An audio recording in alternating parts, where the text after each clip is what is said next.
Бојното поле во источна Украина значително се влоши во последните денови. Во објава на социјалните мрежи, врховниот командант на вооружените сили на Украина, генерал полковник Олександар Сирски, рече дека ситуацијата на источниот фронт се влошила, бидејќи Русија ги интензивирала напорите да добие повеќе украинска територија. Експертот за одбрана во Центарот за европски анализи Марка Војгер вели дека на Украина и треба повеќе муниција сега, бидејќи украинските сили едва може да го задржат фронтот. Unfortunately, Ukraine doesn't have enough ammunition to shoot back. За жал, Украина нема доволно муниција за да возврати и затоа ситуацијата сега е малку песимистичка, особено со оглед на доцнењата. Би го оценил како срамно политиканство на Американскиот конгрес за дадениот збор за 6 милиарди долари кои се од витално значење за опстанокот на Украина.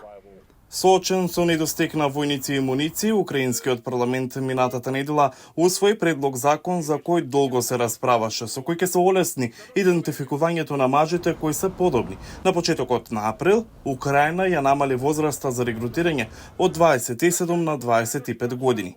Официјални лица изразуваат загриженост за способноста на Украина да продолжи да се бори. Гледам што се случува со регионите Харкив и Суми и тоа е мојот најголем страв и се плашам дека може да нападнат. И таа изразува загриженост за зголемените напади на Русија врз критичната инфраструктура на Украина. That would be enough just to destroy totally. Ќе биде доволно целосно да се уништи енергетската инфраструктура, водоснабдувањето, бензинските станици и луѓето ќе мора да го напуштат Киев, нивните работни места и училишта. Поранешната министерка за образование Ана Новосад и незината фондација СЕИФТ работат на обнова на училиштата. Таа вели дека дури покрај постојаната закана, украинците не се обесхрабрени. No one is going to give up. People are still defiant and people are... Никој нема да се откаже.